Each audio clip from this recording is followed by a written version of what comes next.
தந்தை, மகன், தூய ஆவியானவரின் பெயராலே ஆமென். அன்பு சகோதரமே, இன்றைக்கு திரு அவை விண்ணேற்பு அன்னையினுடைய பெருவிழாவை கொண்டாடி கொண்டிருக்கிற இந்த நாளில் நம்முடைய 80வது சுதந்திர தினத்தையும் ஒன்று சேர்த்து ஒன்றாக கொண்டாடி கொண்டிருக்கிறோம். இந்த நாளுக்காக ஆண்டவரிடம் நன்றி சொல்வோம். இந்த நாள் நமக்கு ஒரு விசேஷித்த ஒரு நாள். அவருடைய கிருபையின் மிகுதியில், அருளின் மிகுதியில் கொடுக்கப்பட்ட ஒரு நன்னாள். எனவே ஆண்டவருக்கு நன்றி சொல்வோம். மட்டுமல்லாது, இன்றைக்கு நாம் கடந்து செல்ல இருக்கின்ற பல்வேறு விதமான சோதனைகள், போராட்டங்கள், துன்பங்கள், துயரங்கள் மற்றும் சவால்கள் அனைத்திலும் நாம் வெற்றி பெற கடவுள் முன்னமே இந்த நாளை தீர்மானித்து, இந்த நாளுக்கு எந்தெந்த நமக்கு அருளை கொடுக்க முடியுமோ அந்த அருளை கொடுத்து ஆண்டவர் நமக்காக நாம் கடக்க இருக்கின்ற நாளுக்காக ஆண்டவர் நமக்காக காத்து கொண்டிருக்கிறார். ஏனென்றால் இறைவசனம் சொல்கிறது, உமக்கு முன்பாக என் சமூகம் செல்லும் என்று சொல்கிறது.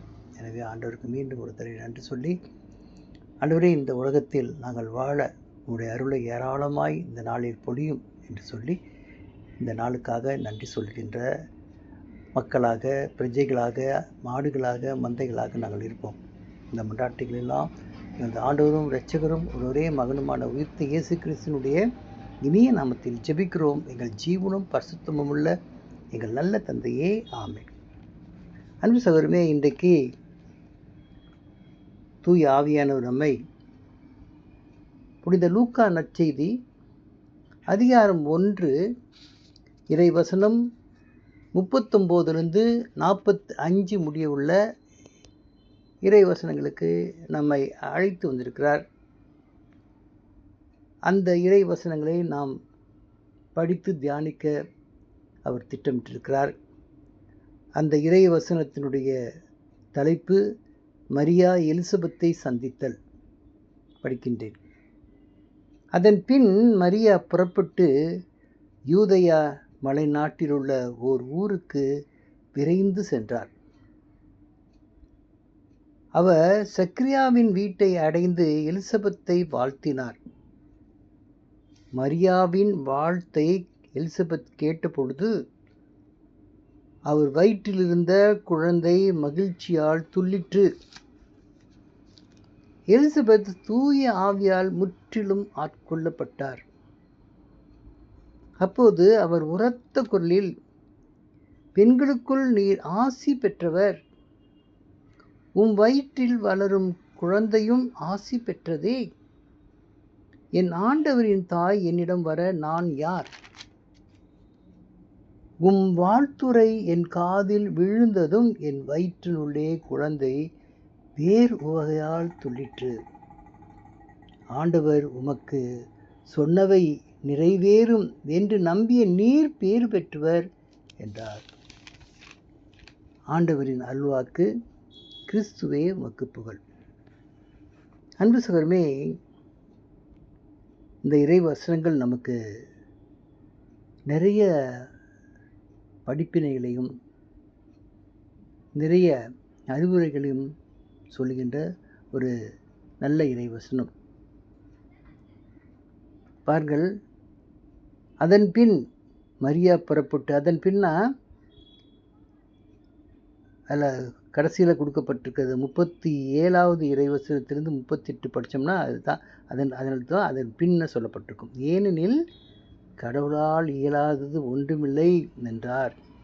பின்னர் மரியா, நான் ஆண்டவரின் அடிமை, உம் சொற்படியே எனக்கு நிகழட்டும் என்றார். அப்பொழுது வானதூதர் அவரை விட்டு அகன்றார். அதுக்கு பிற்பாடு தான் இவர் சக்கரியாவின் வீட்டை அடைந்து எலிசபெத்தை வாழ்த்தினார் என்று நம்ம சொல்லப்பட்டு. இப்போ இந்த பாருங்க, ஒரு வித்தியாசமான ஒரு அம்சம் பாருங்க. எலிசபெத்தை வாழ்த்தின உடனே மரியாவின் வாழ்த்தை எலிசபெத் கேட்ட பொழுது அவர் வயிற்றிலிருந்த குழந்தை மகிழ்ச்சியால் துள்ளிற்று என சொல்லப்பட்டிருக்கிறது இறைவசனம். அப்போ மரியாவை பார்த்தவுடன் எலிசபெத்து அந்த தூய ஆவியால் முற்றிலும் ஆட்கொள்ளப்பட்டார். அவர் வயிற்றில் இருந்த குழந்தை துள்ளிற்று. ஏன்னா அந்த மரியா யாரு? என் ஆண்டவரின் தாய் என்னிடம் வர நான் யார்? ஆண்டவருடைய தாய், இயேசு கிறிஸ்துவுடைய தாய். எனவே தான் அந்த மரியா வந்தோடனே எலிசபெத்துக்குள்ள ஒரு பெரிய மாற்றம். அவர் சொல்றாரு, எலிசபெத் கேட்டபொழுது அவர் வயிற்றில் இருந்த குழந்தை மகிழ்ச்சியால் துள்ளிற்று. எலிசபெத்துக்கு என்ன நேர்ந்து? மகிழ்ச்சியால் துள்ளிற்று. அவருடைய அந்த வயிற்றில் இருந்த குழந்தை மகிழ்ச்சியால் துள்ளிற்று. ஏன்னா ஏற்கனவே அவங்க 6ஆம் மாதம் என சொல்லப்பட்டிருக்கிறது. நல்லா பாருங்க அன்பு சகோதரமே, மரியாவோ ஒரு சிறிய ஒரு வயதில் மிகவும் குறைந்த ஒரு பெண். ஆனால் எலிசபெத்தோ வயது முதிர்ந்த பெண். அவரை பற்றி குறிப்பிடும்போது நமக்கு சொல்லப்பட்டிருக்கிறது, அவர்களுக்கு பிள்ளை இல்லை, ஏனெனில் எலிசபெத் கருவுற இயலாதவராயிருந்தார். மேலும் அவர்கள் வயது முதிர்ந்தவர்களாய் இருந்தார்கள். அப்பொழுது நம்ம பார்க்கும்போது ஏற்கனவே அவங்களுக்கு குழந்தை இல்லை. ஆனால் அவங்க வயது முதிர்ந்த 2 பக்கமும், அதாவது சாத்தியக்கூறே இல்லை. ஒரு பக்கம் குழந்தை இல்லை மறுபடி, இன்னொரு பக்கம் அவங்க வயது முதிர்ந்தவர்கள், அந்த வயதெல்லாம் கடந்துட்டாங்க, பிள்ளை பெறும் வயதெல்லாம் கடந்துட்டாங்க. அப்போ இந்த மாதிரி கருவுற இயலாது என்று சொல்லி திட்டவட்டமாக இந்த உலகத்திற்கு உலகம் அறியும் பட்சத்தில் இருப்பினும் இங்கே ஒரு பெரிய அற்புதம் நடக்குது. அந்த இறை தூதர் சொல்றாரு, வானதூதர் கப்ரியேல் வானதூதர் சொல்றாரு, சக்கரியா அஞ்சாதீர், உமது மன்றாட்டு கேட்கப்பட்டது. உன் மனைவி எலிசபெத் உமக்கு ஒரு மகனை பெற்றெடுப்பார். அவருக்கு யோவான் என பெயரிடுவேர். அவர் சக்கரியா இதை சற்று எதிர்பார்க்கல. அதனால அவர் அந்த வானதூதர்கிட்ட கேள்வி கேட்கிறார். அப்போதான் அவர் என்ன பண்ணுவார், வானதூதர் என்ன பண்ணுவார், இது நடைபெறும் என எனக்கு எப்படி தெரியும்? நான் வயதானவன், அதுபோல என் மனைவியும் வயது முதிர்ந்தவராயிற்றே என்றார். அதற்கு வானதூதர் அவரிடம், நான் கப்ரியேல், கடவுளின் திருமுன் நிற்பவன், உம்மோடு பேசவும் இந்த நற்செய்தி உமக்கு அறிவிக்கும் அனுப்பப்பட்டேன். இதோ பாரும், உரிய காலத்தில் நிறைவேற இருக்கும் என்னுடைய வார்த்தைகளை நீர் நம்பவில்லை. ஆதலால் அவை நிறைவேறும் வரை நீர் பேச்சற்றவராயிருப்பீர். உம்மால் பேசவே இயலாது என்றார். அப்போ அவர் பேச முடியாது. ஏன்? கேள்வி கேட்கிறார். கடவுளுடைய திருவுளம், கடவுளுடைய திட்டம் என்று சொல்லும்போது, இதுதான் கடவுளுடைய திட்டம், திருவுளம், அவருடைய சித்தம் என்று சொல்லும்போது அதை கேள்வி கேட்கிறார். அதனால்தான் அந்த இறைவனுடைய தூதர் சொல்றார், உன்னால் பேச முடியாது, அவருடைய வாய் அடைக்கப்பட்டது, குறிப்பிட்ட அந்த நேரம் நிறைவேறும் வரையில் நீ பேச்சற்றவராயிருப்பீர், உம்மால் பேசவே இயலாது என்ன சொல்லிடுறார். ஒரு பக்கம் இங்கே எலிசபெத், அவருடைய மனைவி எலிசபெத் வயதான நேரத்தில் கருவுற்றுக்கிறார். பாருங்க, சாத்தியக்கூறே இல்லாத நேரத்தில் தான் கடவுள் என்ன பண்ணுறாரு, அவருடைய கிரியைகளை, அவருடைய செயல்களை அவர் செய்கிறார். பாருங்க, அந்த எலிசபெத்துக்கு வயது முதிர்ந்தவங்க, 2வது கருவுற இயலாதவங்க, அந்த முடியாதவங்களுக்கு என்ன பண்ணுறார், குழந்தை கொடுக்குறார். அந்த கப்ரியேல் வானதூதர் வழியாக அந்த குழந்தை உங்களுக்கு கிடைக்கும் என்று சொல்லி அவருக்கு சொல்லப்படுகிறது. அதே போல் பாருங்கள், அன்னை மரியா அவங்க திருமண ஒப்பந்தம் தான் இருக்குது அவங்களுக்கு. அவங்க இன்னும் அவங்க கூடி வாழல, கணவனோடு கூடி வாழல. ஆனால் அதற்குள்ளேயே அவங்க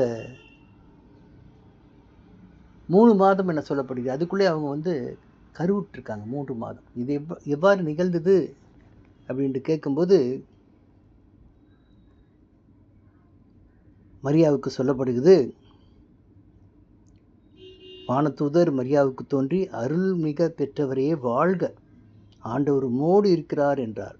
இவ்வார்த்தைகளை கேட்டு அவர் கலங்கி இந்த வாழ்த்து எத்தகையதோ என்று எண்ணிக்கொண்டிருந்தார். வானதூதர் அவரை பார்த்து, மரியா, அஞ்ச வேண்டாம், கடவுளின் அருளை கண்டடைந்துள்ளீர். இதோ கருவுற்று ஒரு மகனை பெறுவீர். அவருக்கு இயேசு என்னும் பெயரிடுவீர். அவர் பெரியவராயிருப்பார். உன்னத கடவுளின் மகன் எனப்படுவார். அவருடைய தந்தை தாவீதின் அரியணையை ஆண்டவராகிய கடவுள் அவருக்கு அளிப்பார். அவர் யாக்கோப்பின் குடும்பத்தின் மீது என்றென்றும் ஆட்சி செலுத்துவார். அவருடைய ஆட்சிக்கு முடிவே இராது என்றார். அதற்கு மரியா வானதூதரிடம், இது எப்படி நிகழும்? நான் கன்னியாயிற்றே என்றார். வானதூதர் அவரிடம், தூய ஆவி உம்மீது வரும், உன்னத கடவுளின் வல்லமை உம்மேல் நிழலிடும். ஆதலால் உம்மிடம் பிறக்கப் போகும் குழந்தை தூயது.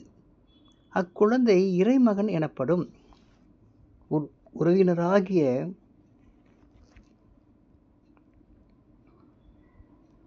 எலிசபெத்தும் தம் முதிர்ந்த வயதில் ஒரு மகனை கருத்தரித்திருக்கிறார். கருவுற இயலாதவர் என்று சொல்லப்பட்ட அவருக்கு இது 6ஆம் மாதம். ஏனெனில் கடவுளால் இயலாதது ஒன்றுமில்லை என்றார். இதுதான் கப்ரியேல் வானதூதர் கன்னிமரியாவிட்டு சொல்கிறார். இது கேட்டதும் என்ன சொல்கிறாங்கன்னா, அவருக்கு என்ன பண்ணுறாரு, கடவுளுடைய அந்த திட்டத்தையும் சித்தத்தையும் திருவுளத்தையும் அப்படியே ஏற்றுக்கிறார். அன்னை மரியாள், கன்னிமரியா ஏற்றுக்கொள்கிறாங்க. எப்படி ஏற்றுக்கொள்கிறாங்க பாருங்கள், அந்த வார்த்தையை பாருங்கள். பின்னர் மரியா, நான் ஆண்டவரின் அடிமை, உம் சொற்படியே எனக்கு நிகழட்டும் என்றார். அப்படி ஏற்றுக்கிறாங்க. அதை தான் இங்கே எலிசபெத் என்ன சொல்கிறாங்கன்னா, பின்னாடி வர வசனங்களை சொல்லப்படும், கவனிங்க. அப்போது அவர் உரத்த குரலில், பெண்களுக்குள் நீர் ஆசி பெற்றவர், உம் வயிற்றில் வளரும் குழந்தையும் ஆசி பெற்றதே. என் ஆண்டவரின் தாய் என்னிடம் வர நான் யார்? அப்படி சொல்லிட்டு கேட்குறேன். என் ஆண்டவரின் தாய், உங்கள் ஆண்டவர் கன்னிமரியாவிட்ட வயிற்றில் அதாவது அவர் கர்ப்பமாக இருக்காருன்றது இந்த எலிசபெத் அம்மாவுக்கு எப்படி தெரியும் பாருங்க. எல்லாம் கடவுளுடைய சித்தம், எது நடக்கணும் அப்படின்னு நடக்குது. எப்படி தெரிஞ்சுக்கிட்டாங்க? அதுதான், அவங்க மரியாவை பார்த்தோன்னே அவங்க தூய ஆவியாரால் முற்றிலும் ஆட்கொள்ளப்படுறாங்களே, அப்பயே தெரிஞ்சுக்கிட்டாங்க. அப்போ தான் நடந்ததெல்லாம் கிரகிக்கிறாங்க. மரியாவுடைய வாழ்க்கையில் என்ன நடந்தது? ஏற்கனவே மரியாவின் உறவினர் என சொல்லப்பட்டிருக்கிறது அந்த அம்மாவை. யார்? எலிசபெத் அம்மா. உன் உறவினரான எலிசபெத்து கருவுற்று 5 மாதம் சொல்லப்படுது பாருங்க. சொல்லப்படுது பாருங்க.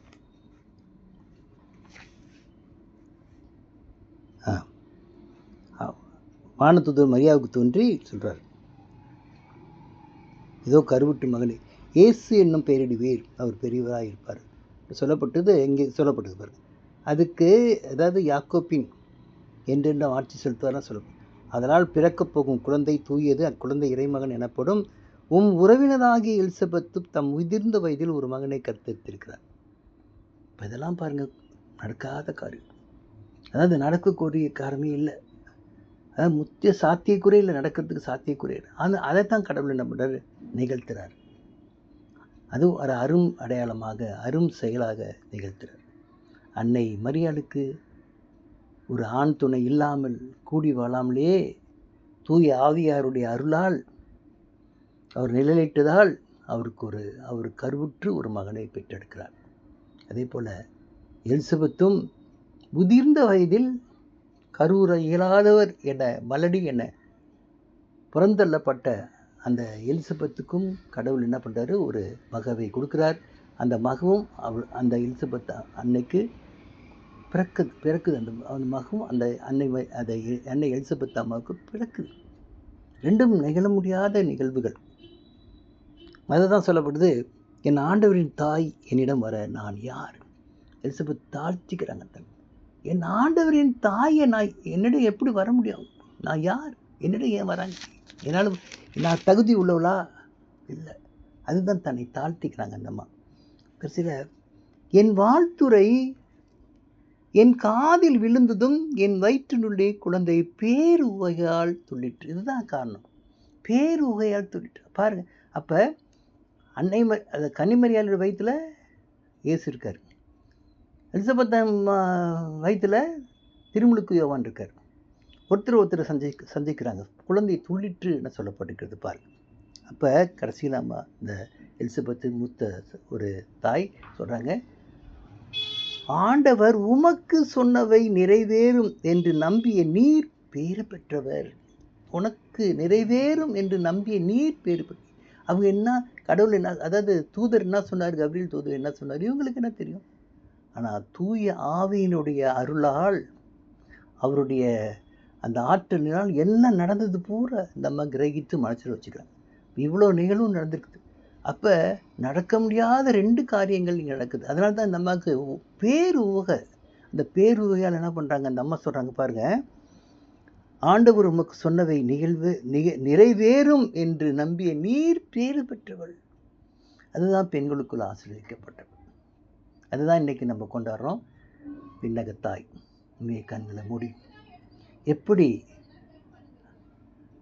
ஆண்டவருக்கு நம் கன்னிமரியாள் தன்னை முழுமையாக ஒப்பு கொடுத்தார்களோ, அந்த அளவுக்கு நாமும் நம்மை முழுமையாக ஆண்டவருக்கு ஒப்பு கொடுக்க, கொஞ்சம் கொஞ்சமாக நம்மை விட்டு கொடுக்க, நம்மை ஒப்பு கொடுக்க, நம்மை அர்ப்பணிக்க நாம் கற்றுக்கொள்வோம். இந்த மன்றாட்டுகள் எல்லாம் எங்கள் ஆண்டவரும் இரட்சகரும் ஒரே மகனுமான உயிர்த்த இயேசு கிறிஸ்துவுடைய இனிய நாமத்தில் ஜெபிக்கிறோம். எங்கள் ஜீவனும் பரிசுத்தமும் உள்ள எங்கள் நல்ல தந்தையே, ஆமென். அன்பு சகோதரமே, ஒரு பாடல் பாடி ஆண்டவருடைய நாமத்தை போற்றும் பிள்ளைகளாக, சாட்சிகளாக, அவருடைய பிரஜைகளாக, மந்தைகளாக மாறுவோம். தாய் போல தேற்றி, தந்தை போல ஆற்றி, தோள் மீது சுமந்திடும் என் ஏசையா. தாய் போல தேற்றி, தந்தை போல ஆற்றி, தோள் மீது சுமந்திடும் என் ஏசையா. உம்மை போல புரிந்து கொள்ள யாரும் இல்லையே, உம்மை போல அரவணைக்க யாரும் இல்லையே. நீர் போதும் என் வாழ்விலே ஏசையா, நீர் போதும் என் வாழ்விலே. நீர் போதும் என் வாழ்விலே ஏசையா, நீர் போதும் என் வாழ்விலே. தாய் போல தேற்றி, தந்தை போல ஆற்றி, தோள் மீது சுமந்திடும் என் ஏசையா. மலை போல துன்பம் என்னை சூழும் பொழுது, அதை பனி போல உருகிட செய்பவரே. மலை போல துன்பம் என்னை சூழும் பொழுது, அதை பனி போல உருகிட செய்பவரே. கண்மணி போல் என்னை காப்பவரே, உள்ளங்கையில் புரிந்து என்னை நினைப்பவரே. நீர் போதும் என் வாழ்விலே ஏசையா, நீர் போதும் என் வாழ்விலே. தாய் போல தேற்றி, தந்தை போல ஆற்றி, தோள் மீது சுமந்திடும் என் ஏசையா. தாய் போல தேற்றி, தந்தை போல ஆற்றி, தோள் மீது சுமந்திடும் என் ஏசையா. பலகீன நேரம் என் கிருபை உனக்கு போதும், உன் பலகீனத்தில் என் பலம் தருவேன் என்றீர். பலகீன நேரம் என் கிருபை உனக்கு போதும், உன் பலகீனத்தில் என் பலம் தருவேன் என்றீர். நிழல் போல என் வாழ்வில் வருபவரே, விலகாமல் துணை நின்று காப்பவரே. நிழல் போல் என் வாழ்வில் வருபவரே, விலகாமல் துணை நின்று காப்பவரே. நீர் போதும் என் வாழ்விலே, ஏசையா நீர் போதும் என் வாழ்விலே. தாய் போல தேற்றி, தந்தை போல ஆற்றி, தோள் மீது சுமந்திடும் என் ஏசையா. தாய் போல பாசம், தந்தை போல நேசம், என் தோழன் போல புரிந்து கொண்ட என் ஏசையா. உம்மை போல புரிந்து கொண்டது யாரும் இல்லையே, உம்மை போல அரவணைப்பது யாரும் இல்லையே. நீர் போதும் என் வாழ்விலே, ஏசையா நீர் போதும் என் வாழ்விலே. தாய் போல தேற்றி, தந்தை போல ஆற்றி, தோள் மீது சுமந்திடும் என் ஏசையா.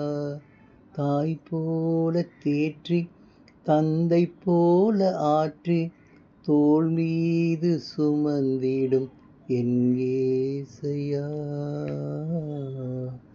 தந்தை, மகன், தூய ஆவியானவரின் பெயராலே ஆமென்.